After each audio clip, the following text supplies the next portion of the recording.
तो hello my dear students, कैसे हो आप सब और कैसी चल रही है आप सभी के बोर्ड एग्जाम की तैयारी। तो जितने भी हमारे स्टूडेंट इस बार हैं 12th में और जिनको 2027 में हिंदी का पेपर देना है ना, उनके लिए आज का ये वीडियो सबसे ज्यादा इंपॉर्टेंट है।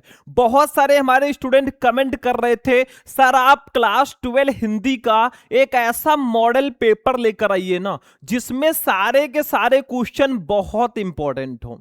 तो आज मैं आपके लिए लेकर आया हूं क्लास 12 हिंदी का एक ऐसा मॉडल पेपर जो बहुत ज्यादा इंपॉर्टेंट है और इस मॉडल पेपर से बहुत सारे क्वेश्चन आपके बोर्ड एग्जाम में आएंगे और मैं सॉल्यूशन के साथ ये पूरा पेपर बताने वाला हूं। तो सबसे पहले जब आपको पेपर मिलेगा भैया तो यहां पे अपना आप लोग रोल नंबर डाल देना और यहां पे नाम डाल देना। जैसे मेरा नाम शुभम है तो मैंने अपना नाम भैया यहां पे लिख दिया, ठीक है।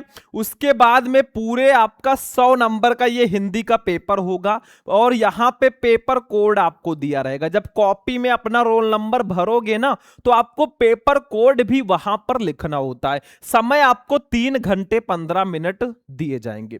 देखो ये जो मैं पेपर बता रहा हूं भैया, ये कोई ऐसा वैसा पेपर नहीं है। मैं हर साल लाखों बच्चों को ऐसा ही मॉडल पेपर देता हूं और पूरा पेपर सॉल्व करके वो बहुत अच्छा परसेंटेज लाते हैं। क्योंकि इसी पेपर में मैं आपको यह भी बताऊंगा ना कि लगभग 40 नंबर के टॉपिक ऐसे हैं जो 100% फिक्स होते हैं, वो भी मैं आपको इसी वीडियो में बताने वाला हूं।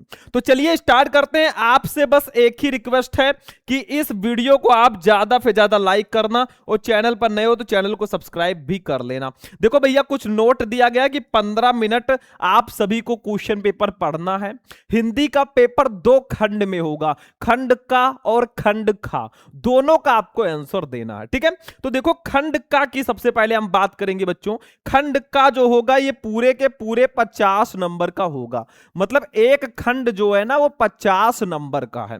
खंड का में आपको दिए जाएंगे 10 नंबर के बहुविकल्पीय प्रश्न, गद्यांश, पद्यांश, साहित्यिक परिचय, कहानी और खंड काव्य। मैं सबको बताऊंगा, बस ध्यान से देखते चलो। देखो सबसे पहले आपको 10 बहुविकल्पीय प्रश्न दिए जाएंगे। फर्स्ट क्वेश्चन में 5 बहुविकल्पीय प्रश्न रहेंगे हिंदी गद्य के इतिहास से संबंधित, और फिर दूसरे क्वेश्चन में भी 5 बहुविकल्पीय प्रश्न रहेंगे हिंदी काव्य के इतिहास से संबंधित। तो देखो फर्स्ट का साहित्य सहचर के लेखक हैं, बताओ साहित्य सहचर के लेखक कौन है। आपके पास 4 ऑप्शन है, महावीर प्रसाद द्विवेदी, हजारी प्रसाद द्विवेदी, बाबू गुलाब राय या महादेवी वर्मा। भैया साहित्य सहचर, साहित्य का मर्म, इन सबके लेखक हमारे हजारी प्रसाद द्विवेदी जी हैं। और मैं आपसे हमेशा कहता रहता हूं ना कि आपके 12th में जो चैप्टर्स हैं, चाहे वो गद्य में हो या पद्य में हो, जो भी चैप्टर्स है ना उनके जो लेखक या कवि हैं उनका साहित्यिक परिचय पढ़ लो, उनकी रचनाओं को पढ़ लो। 5 नंबर उधर भी फिक्स और यहां पे भी ऑब्जेक्टिव में भी नंबर फिक्स। क्योंकि हजारी प्रसाद द्विवेदी जी का आपके 12th गद्य में चैप्टर है अशोक का फूल और इनका साहित्यिक परिचय बहुत ज्यादा आता है। तो इनका साहित्यिक परिचय पढ़ो भाई, रचनाएं पढ़ लो, काम खत्म है, ठीक है। कहां पढ़े हो चक्कर में। चलो अगला क्वेश्चन देख लो, खा वाला। देखो ध्यान से समझना, एक एक क्वेश्चन पूरा पेपर में सॉल्व कराऊंगा। अगर आपने कंसिस्टेंसी के साथ ये क्लास देख लिया ना, समझ लो भाई बहुत अच्छा परसेंटेज लेकर आओगे। खा वाला है बालकृष्ण भट्ट द्वारा संपादित पत्रिका है। इसमें से कौन सी पत्रिका है जिसका संपादन बालकृष्ण भट्ट जी ने किया। कवि वचन सुधा, विशाल भारत, साहित्य संदेश या हिंदी प्रदीप। भाई हिंदी प्रदीप के हमारे संपादक हैं बालकृष्ण भट्ट जी। तो आपका खा का जो चौथा वाला ऑप्शन है ना 100% आपका सही है। मैं भी आपसे क्वेश्चन अभी बीच में करूंगा, सारे बच्चे उसका आंसर जरूर देना। गा वाला देखो, हिंदी का प्रथम मौलिक उपन्यास कौन सा है। भाई बहुत आसान है, एकदम हलवा है। क्यों? क्योंकि परीक्षा गुरु जो है यही हिंदी का पहला मौलिक उपन्यास है, ठीक है। परीक्षा गुरु के लेखक कौन है? विष्णु प्रभाकर जी, ठीक है। तो हिंदी का प्रथम मौलिक उपन्यास आपसे पूछा जाए तो आंख बंद करके टिक कर दो परीक्षा गुरु, ठीक है। चलो बच्चों अगला क्वेश्चन देखो, बहुत ध्यान से समझना क्योंकि बहुत ही ज्यादा इंपॉर्टेंट क्वेश्चन है। घ वाला, सरदार पूर्ण सिंह किस युग के लेखक हैं? बताओ सरदार पूर्ण सिंह जी किस युग के लेखक हैं? भारतेंदु युग, छायावाद युग, द्विवेदी युग या प्रगतिवादी युग? भाई द्विवेदी युग के लेखक हैं हमारे सरदार पूर्ण सिंह जी। थर्ड वाला ऑप्शन आपका बिल्कुल बिल्कुल सही होगा। ठीक है, एक क्वेश्चन जो मैं अब आपसे करूंगा उसका आंसर कमेंट में देना आप सभी को। पहला क्वेश्चन है कि बच्चों कुटज जो है ये किसकी रचना है? कुटज आप लोग बताइएगा, आपके 12th में इनका चैप्टर है। सारे बच्चे इसका आंसर देंगे ताकि हमें भी लगे ना कि आप लोग जो तैयारी है बहुत अच्छे से कर रहे हैं। अंगा नंबर, निम्नलिखित में से जयशंकर प्रसाद की रचना है, इसमें से कौन सी रचना हमारे जयशंकर प्रसाद जी की है? ध्रुव स्वामिनी, आषाढ़ का एक दिन, कुटज या आत्मनेपद? भाई ध्रुव स्वामिनी, स्कंद गुप्त, चंद्रगुप्त, ये कामायनी, ये सब हमारे जयशंकर प्रसाद जी की रचनाएं हैं। अब इनका रचना अगर आपको महादेवी वर्मा, जयशंकर प्रसाद जी की रचनाएं नहीं पता है ना तो भैया प्रॉब्लम में हो, क्योंकि इनकी रचनाएं आपको पता होनी चाहिए। इसका पीडीएफ चाहिए या फिर आपको किसी भी सब्जेक्ट का पीडीएफ चाहिए भाई, इंपॉर्टेंट वाला, मॉडल पेपर वाला, तो आप लोग हमसे कांटेक्ट कर सकते हैं 9918, ठीक है, 332305, ये मेरा व्हाट्सएप नंबर है। सारे बच्चे हमसे कांटेक्ट कर लेंगे। जिनको भी पीडीएफ नोट्स चाहिए या जो चाहते हैं हम इंपॉर्टेंट क्वेश्चन अच्छे से पढ़ें और बोर्ड एग्जाम में अच्छा परसेंटेज लाएं, भाई कांटेक्ट कर लेना। ठीक है, तो 5 क्वेश्चन हो गए हैं हिंदी गद्य के इतिहास से। अब 5 क्वेश्चन हमारा रहेगा हिंदी पद्य के इतिहास से। देखो दूसरे का छायावाद की विशेषता है। छायावाद की विशेषता क्या है? छायावादी युग की विशेषता क्या है? क्या इसका क्वालिटी है? देखो, इतवृत्तात्मकता, श्रृंगारिक भावना, सौंदर्य और प्रेम या उपदेशात्मक वृत्ति? अरे भाई छायावाद की विशेषता है सौंदर्य और प्रेम। ठीक है, थर्ड ऑप्शन आपका बिल्कुल सही होगा। आंख बंद करके टिक कर देना भाई। ठीक है, खा वाला, निम्नलिखित में से कौन सा ग्रंथ भक्ति काल का? इसमें से कौन सी रचना भक्ति काल की है, भक्ति काल में लिखी गई है? बताओ, पृथ्वीराज रासो, विनय पत्रिका, साकेत या कामायनी? अरे सिंपल तो है, विनय पत्रिका जो है ये भक्ति काल की रचना है, पृथ्वीराज रासो आदिकाल की रचना है, साकेत मैथिली शरण गुप्त जी की द्विवेदी युग की रचना है। ठीक है, कामायनी जयशंकर प्रसाद जी के छायावादी युग की रचना है। तो सिंपल सा तो है, ये हमारा विनय पत्रिका भक्ति काल का। चलो अगला क्वेश्चन गा वाला, प्रयोगवाद के प्रवर्तक हैं। प्रयोगवाद के प्रवर्तक किसको कहा जाता है? किसको प्रयोगवाद का प्रवर्तक माना जाता है? निराला, जयशंकर प्रसाद, मैथिली शरण गुप्त, अज्ञे? अरे अज्ञे जी को ही प्रयोगवाद का प्रवर्तक माना जाता है। इनका पूरा नाम है सच्चिदानंद हीरानंद वात्स्यायन अज्ञे। सिंपल सा नाम है, याद कर लो। ठीक है, थोड़ा बड़ा है। घा वाला, अनामिका के रचनाकार कौन है? बताओ, अनामिका इसके रचनाकार कौन है? अज्ञे जी, निराला, महादेवी वर्मा या सुमित्रा नंदन पंत? भाई सूर्यकांत त्रिपाठी निराला जी की रचना है अनामिका। तो आपका दूसरा ऑप्शन जो है बिल्कुल बिल्कुल सही होगा। ठीक है, चलो आगे बढ़ो, फटाफट देखो, समय नहीं है। पूरे 100 नंबर का पेपर अगर करना है ना तो स्पीड 5G रखो, 4G का जमाना गया। अंगा नंबर, रीतिकाल का अन्य नाम क्या है? रीतिकाल को और किस नाम से हम जानते हैं? भाई बिल्कुल हलवा है, किस नाम से? श्रृंगार काल, स्वर्ण काल, उद्भव काल या संक्रांति काल? अरे भैया रीतिकाल को हम श्रृंगार काल के नाम से भी जानते हैं। फर्स्ट ऑप्शन आपका सही है। तो 5 ऑब्जेक्टिव यहां पर भी हो चुके हैं, मतलब टोटल 10 ऑब्जेक्टिव रहेंगे भाई, और आपको 10 नंबर लेकर देकर जाएंगे। मैं ये नहीं कह रहा हूं कि बस यही 10 पढ़ लोगे तो आपका 10 नंबर फिक्स हो जाएगा, ऐसा मेरा कहना नहीं है, क्योंकि मैं आपको ऐसे ऐसे क्लासेस दूंगा ना ऑब्जेक्टिव का, 50 क्वेश्चन एक वीडियो में, 100 क्वेश्चन एक वीडियो में, आपका 10 नंबर वैसे ही फिक्स हो जाएगा। ठीक है, तो टेंशन बिल्कुल मत लेना, 10 नंबर इसका कंप्लीट। अगला टॉपिक है भैया गद्यांश। भाई फ्री का नंबर है मेरे हिसाब से, फ्री का। देखो, दिए गए गद्यांशों पर आधारित निम्नलिखित प्रश्नों के उत्तर दीजिए, पूरे के पूरे 10 नंबर। ठीक है, जैसे देखो, आपको ये वाला गद्यांश खूब ध्यान से पढ़ना। इसके नीचे 5 क्वेश्चन है, पांचों का आंसर दे दो, 10 नंबर ले जाओ। मैं आपको आंसर भी बताऊंगा, टेंशन मत लो। और इसके नीचे भी एक गद्यांश रहेगा, अथवा लगा के, या तो उसको कर लेना, 2 रहेंगे, करना एक ही होगा। अभी मैं बताऊंगा, पहले इसको समझा देता हूं अच्छे से, फिर दूसरा वाला गद्यांश भी आपको दिखा दूंगा। तो देखो भाई, दिए गए गद्यांशों पर आधारित निम्नलिखित प्रश्नों के उत्तर दीजिए, 10 नंबर। मतलब ये गद्यांश पढ़िए, इसके नीचे जो 5 क्वेश्चन है ना उसका आंसर दीजिए। भाई बहुत आसान है मेरे हिसाब से, बस ध्यान से आप समझते चलो, बहुत आसान है, सारे क्वेश्चन का आंसर इसी में मिल जाएगा। देखो पढ़ो, ध्यान से पढ़ना। ठीक है, देखो, राष्ट्र का तीसरा अंग जन की संस्कृति है। मनुष्यों ने युगों युगों में जिस सभ्यता का निर्माण किया है वही उसके जीवन की श्वास प्रश्वास है। बिना संस्कृति के जन की कल्पना कबंध मात्र है। संस्कृति ही जन का मस्तिष्क है। संस्कृति के विकास और अभ्युदय के द्वारा ही राष्ट्र की वृद्धि संभव है। राष्ट्र के समग्र रूप में भूमि और जन के साथ साथ जन की संस्कृति का महत्वपूर्ण स्थान है। यदि भूमि और जन अपनी संस्कृति से विरहित कर दिए जाएं तो राष्ट्र का लोप समझना चाहिए। जीवन के बिटप का पुष्प संस्कृति है। संस्कृति के सौंदर्य और सौरभ में ही राष्ट्रीय जन के जीवन का सौंदर्य और यश अंतर्निहित है। ज्ञान और कर्म दोनों के पारस्परिक प्रकाश की संज्ञा संस्कृति है। पहला क्वेश्चन क्या है बच्चों, देखो उपृत गद्यांश के पाठ और लेखक का नाम लिखिए। बताओ ये किस पाठ का है? कोई बच्चा पहचान सकता है? भाई बहुत आसान है, ट्रिक है, ट्रिक।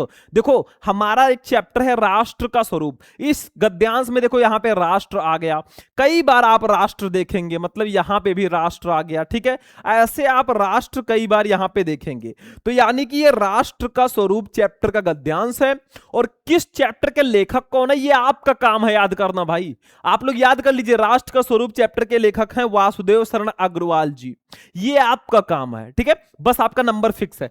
पाठ का नाम राष्ट्र का स्वरूप, लेखक का नाम डॉक्टर वासुदेव शरण अग्रवाल। बस हो गया, फ्री का नंबर है भाई। चलो तो अभी इसका आंसर मैं बताऊंगा। दूसरा देखो, रेखांकित अंश की व्याख्या कीजिए। जिसके नीचे आपको रेखाएं दिख रही है ना भाई, यहां से लेकर यहां तक, इसकी अपनी भाषा में व्याख्या करना है। मतलब चीजों को चेंज करके आप व्याख्या कर दीजिए, नंबर मिल गया, बस हो गया, ठीक है। अगला क्वेश्चन अभी मैं बताऊंगा कैसे करना है। तीसरा, बाकी तीनों क्वेश्चन का आंसर गद्यांश में मिल जाएगा, बस ढूंढना पड़ेगा, थोड़ा सा तो इफर्ट लगाना पड़ेगा।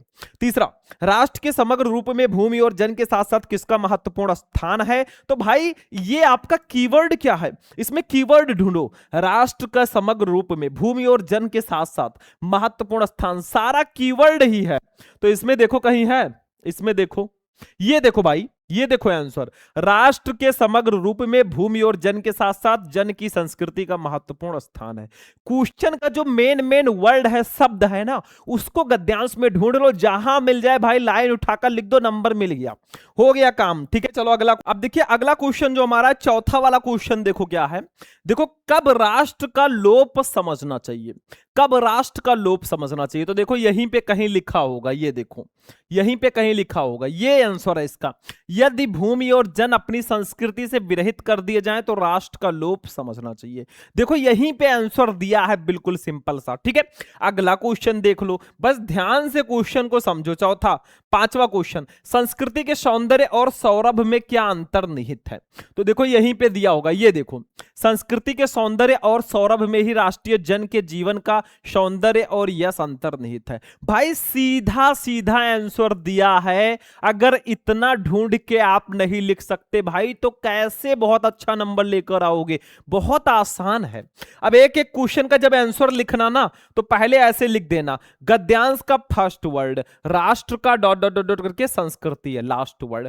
पहला क्वेश्चन था उपरोक्त गद्यांश के पाठ और लेखक का नाम लिखिए, तो हम पहला ऐसे लिखकर डायरेक्ट ऐसे भी लिख सकते हैं, पाठ का नाम राष्ट्र का स्वरूप, लेखक का नाम डॉक्टर वासुदेव शरण अग्रवाल। लेकिन हम संदर्भ के रूप में भी लिख सकते हैं, दोनों तरीका सही है, आप चाहे जैसे लिखो। देखो प्रस्तुत गद्यांश हमारी पाठ्यपुस्तक के गद्य भाग में संकलित एवं भारतीय संस्कृति के अध्येता डॉक्टर वासुदेव शरण अग्रवाल द्वारा लिखित राष्ट्र का स्वरूप शीर्षक निबंध से अवतरित है।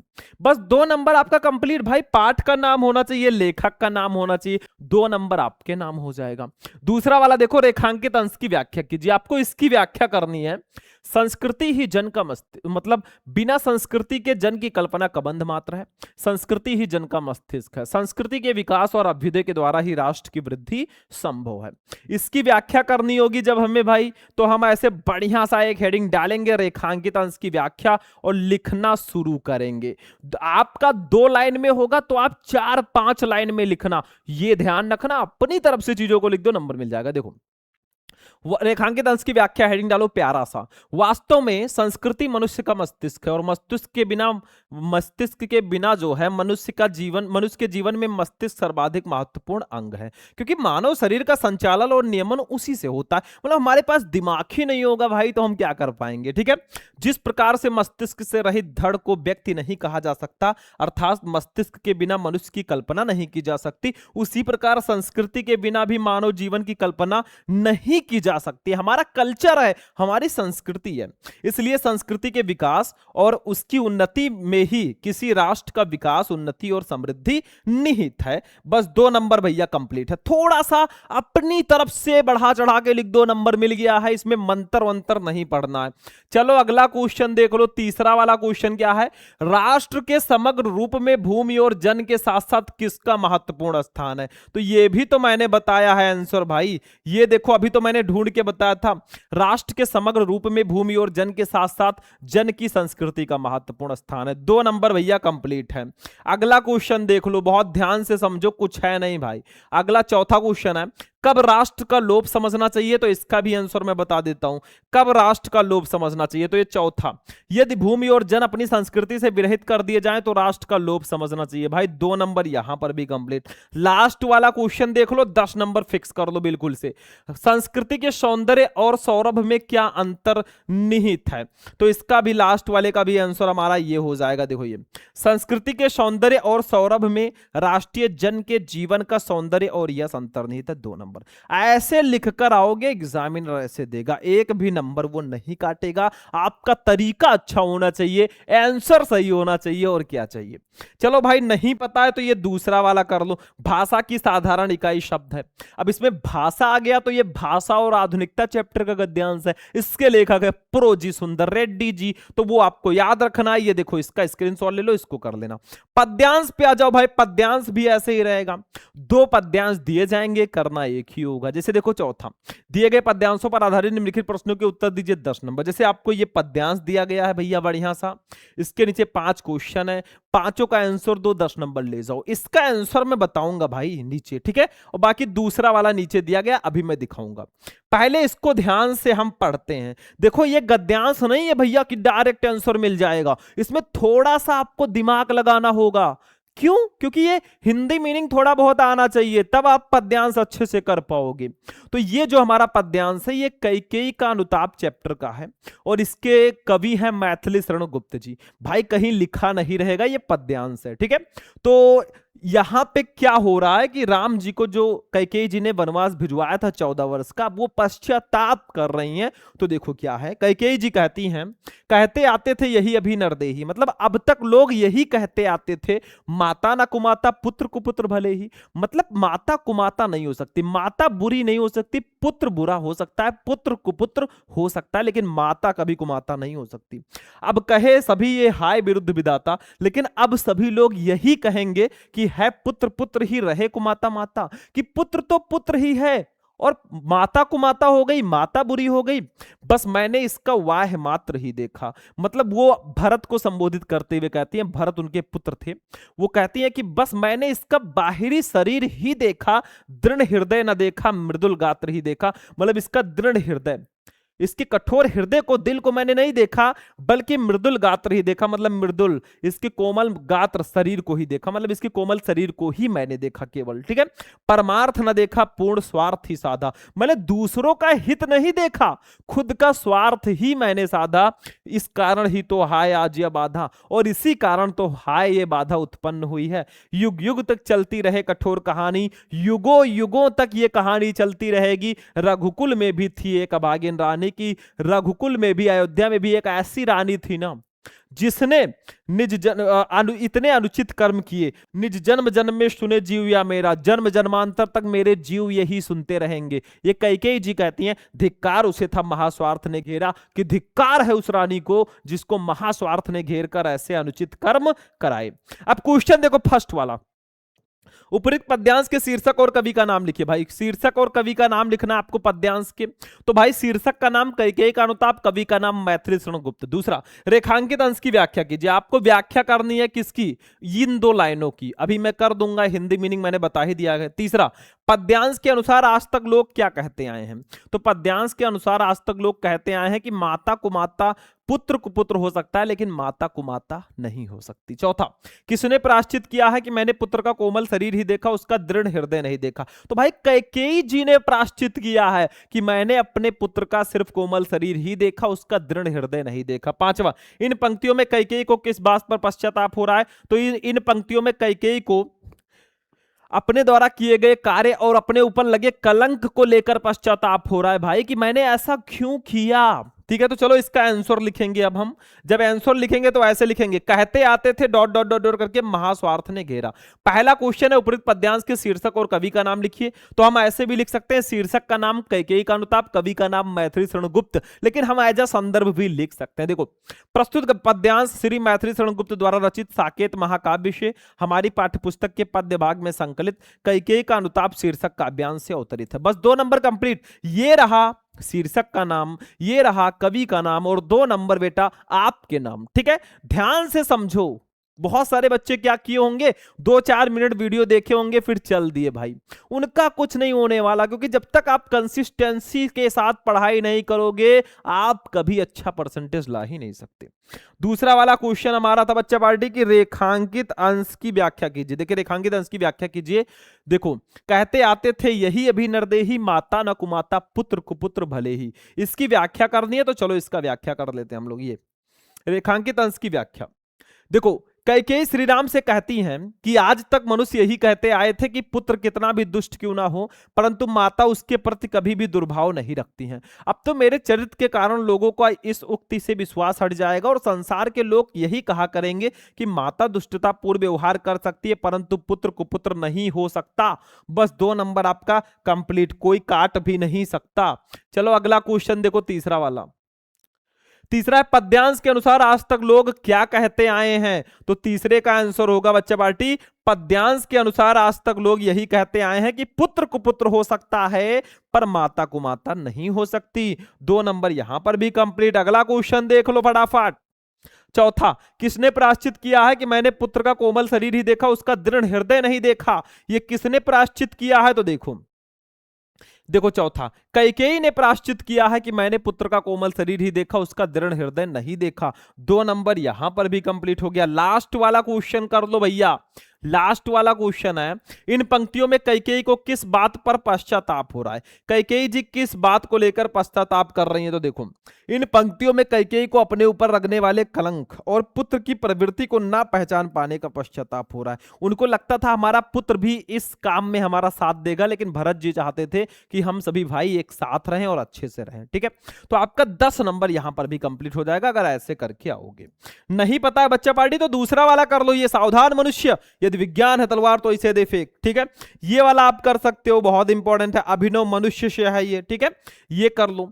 चलो अब साहित्यिक पर्चे पे चलते हैं। हिंदी का 100% फिक्स टॉपिक भाई मेरे, ये 100% फिक्स है। देखो, निम्नलिखित में से किसी एक लेखक का साहित्यिक पर्चे देते हो, उनकी प्रमुख रचना का उल्लेख करो। 5 नंबर, 3 लेखक हैं, पढ़ लो भाई, आपका 5 नंबर 100% फिक्स है। देखो, आचार्य हजारी प्रसाद द्विवेदी, वासुदेव शरण अग्रवाल और हरिशंकर परसाई। देखो, आपको हजारी प्रसाद द्विवेदी, वासुदेव शरण अग्रवाल का जरूर पढ़ना है। हरिशंकर परसाई और प्रोजी सुंदर रेड्डी, इन दोनों में से एक का पढ़ लेना, आपका नंबर फिक्स है। ठीक है, 5 नंबर फिक्स है और ये 100% फिक्स होता है। अगर नंबर फिक्स करना यूट्यूब पे सर्च करो, क्लास 12 हिंदी इंपॉर्टेंट जीवन परिचय शुभम लेक्चरर, आपको हमारा वीडियो मिल जाएगा, जाकर देखो और 10 नंबर अपना फिक्स करो। खा वाला, निम्नलिखित में से किसी एक कवि का साहित्यिक परिचय देते हुए उनकी प्रमुख रचना का उल्लेख करो। 5 नंबर, जैसे महादेवी वर्मा, जयशंकर प्रसाद, रामधारी सिंह दिनकर। हम आपको कहेंगे कि आप पढ़ लीजिए मैथिली शरण गुप्त, रामधारी सिंह दिनकर, सुमित्रानंदन पंत और महादेवी वर्मा। 4 का पढ़ लीजिए, काम खत्म है। ठीक है, या महादेवी वर्मा और जयशंकर प्रसाद में से कोई एक पढ़ लीजिएगा।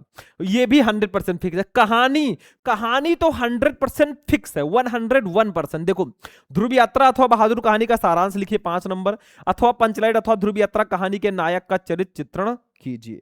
आपको शब्द सीमा 80 शब्दों में लगभग आपको लिखना है। तो भाई आप 3 कहानी पढ़ लो, पंचलाइट, बहादुर, ध्रुव यात्रा। उद्देश्य और सारांश दोनों पढ़ लेना। 5 नंबर कोई आपका काट ही नहीं सकता। अब खंड काव्य आता है भैया, ये भी 100% फिक्स है। ये जिला वाइज होता है, आप यूपी के किस जिले से हो। देखो, स्वपठित खंड काव्य के आधार पर किसी एक खंड के एक प्रश्न का उत्तर दीजिए। जैसे आपका 80 शब्दों में लिखना है 5 नंबर। जैसे ये यूपी में अलग अलग जिलों में अलग अलग है, मतलब कुछ जिलों में होगा मुक्त यज्ञ, कुछ जिलों में सत्य की जीत, कुछ जिलों में रश्मि रथी, कुछ जिलों में आलोक वृत्त, कुछ जिलों में त्यागपति, कुछ जिलों में श्रवण कुमार। तो भैया आप किस जिले से हो, आप में कौन सा खंड काव्य है, कमेंट कर देना। खंड काव्य नहीं पता तो जिले का नाम ही कमेंट कर देना। आपका नंबर 50 नंबर का पेपर हो गया। 10 नंबर बहुविकल्पीय, 10 नंबर गद्यांश, 10 नंबर पद्यांश, 10 नंबर साहित्यिक परिचय, 5 नंबर कहानी, 5 नंबर खंड काव्य, ये ले भैया 50 नंबर फिक्स है। ठीक है, चलो खंड खा पे चलते हैं।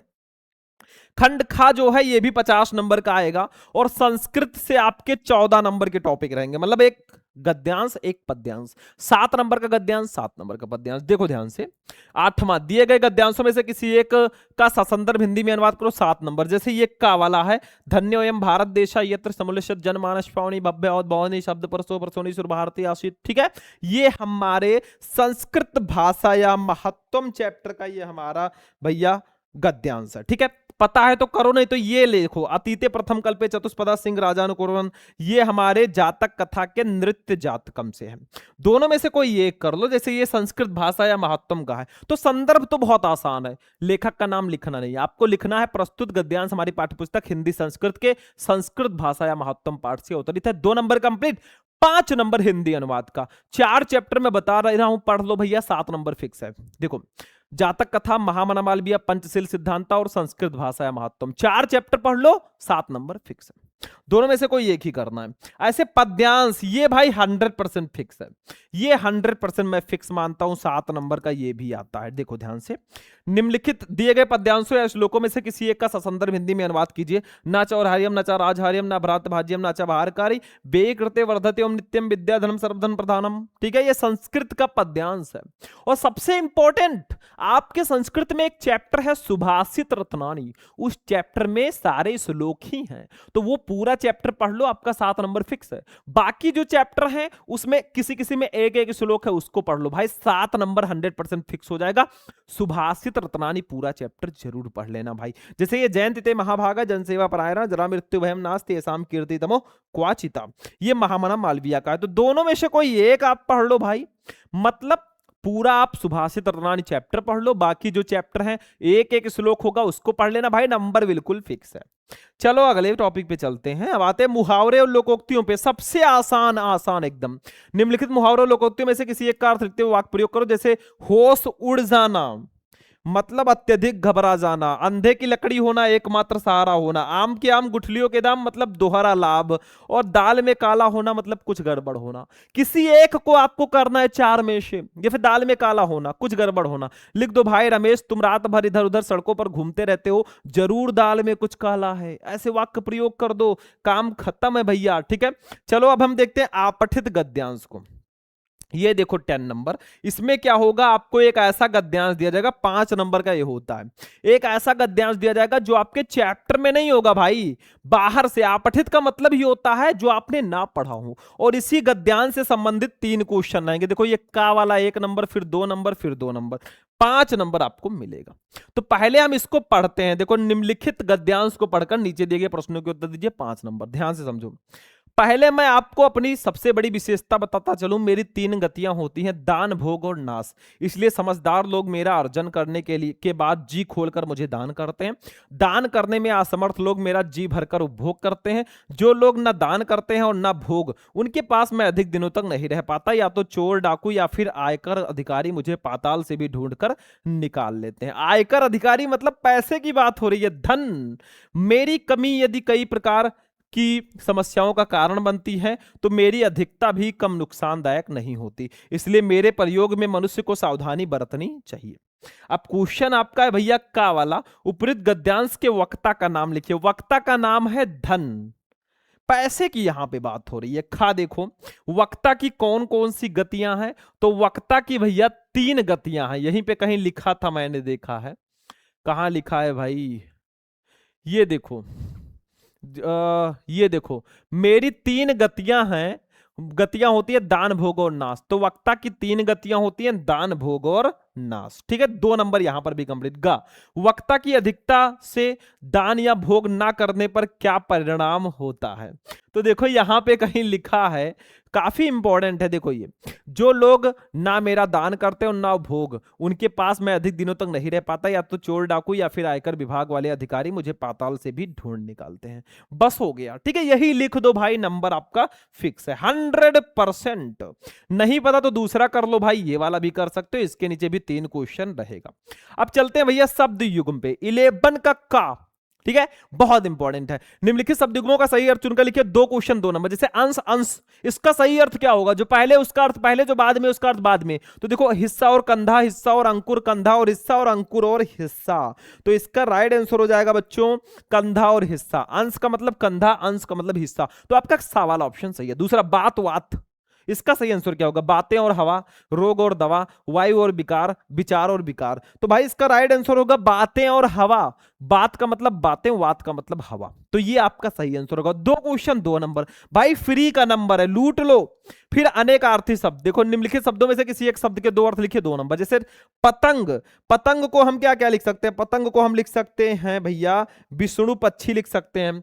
नाग, नाग को हम क्या लिख सकते हैं? सांप हाथी लिख सकते हैं। वर को हम दूल्हा और श्रेष्ठ लिख सकते हैं। बस गा वाला देखो, निम्नलिखित वाक्यांशों के लिए एक शब्द का चयन करके लिखिए। इसको बोलते हैं अनेक शब्दों के लिए एक शब्द। जैसे देखो, जिसका कोई शत्रु पैदा ही ना हो उसको क्या बोलेंगे? अजय, अजात शत्रु, अजन्मा या अनंत? भाई अजात शत्रु, जिसका कोई शत्रु पैदा ही ना हुआ हो वो अजात शत्रु होता है।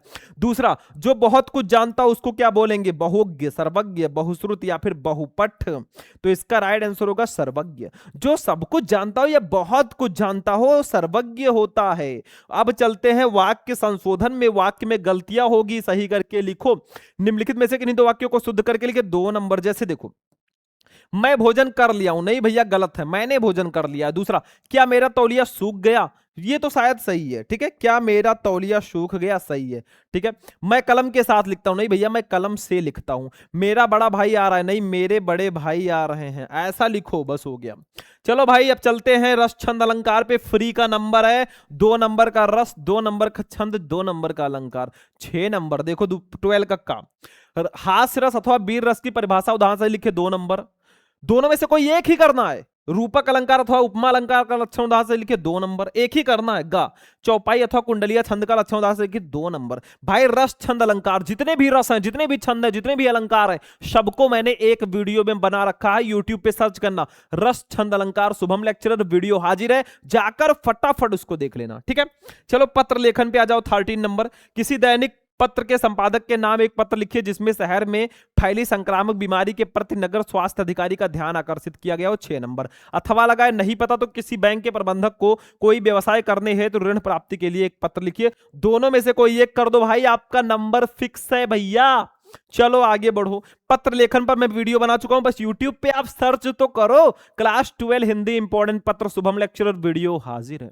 चलो लास्ट टॉपिक है निबंध, 14 नंबर टॉपिक। टोटल 14 क्वेश्चन होते हैं हिंदी में, फिर भी क्यों डरते हो? चलो, निम्नलिखित विषयों में से किसी एक पर अपनी भाषा शैली में निबंध लिखो, 9 नंबर। जैसे का, पर्यावरण संरक्षण का महत्व। दूसरा, खा, मेरा प्रिय कवि। गा, भारत में बेरोजगारी की समस्या। घा, आतंकवाद की समस्या। अंगा, पर्यावरण संरक्षण आवश्यकता और महत्व। बस हो गया मेरे भाई, 5 में से कोई एक करना है। हेडिंग सबसे इंपॉर्टेंट होता है, मैंने बताया हेडिंग आप बढ़िया से डालना अगर निबंध लिखना है। निबंध पर मैं वीडियो बना चुका हूं, यूट्यूब पे सर्च करो क्लास 12 हिंदी इंपॉर्टेंट निबंध शुभम लेक्चरर, भाई वीडियो हाजिर है। ऐसा कोई टॉपिक नहीं जो हमने पढ़ाया नहीं, जाके फटाफट सर्च करो और एंजॉय करो, ठीक है। तो ये 5 में से कोई एक करना है। रूपरेखा आप पहले हेडिंग में बना लेना, फिर पहला हेडिंग प्रस्तावना, बीच में जिस टॉपिक पर आप निबंध लिख रहे हो वो हेडिंग, और लास्ट में उपसंहार, काम खत्म है, ठीक है।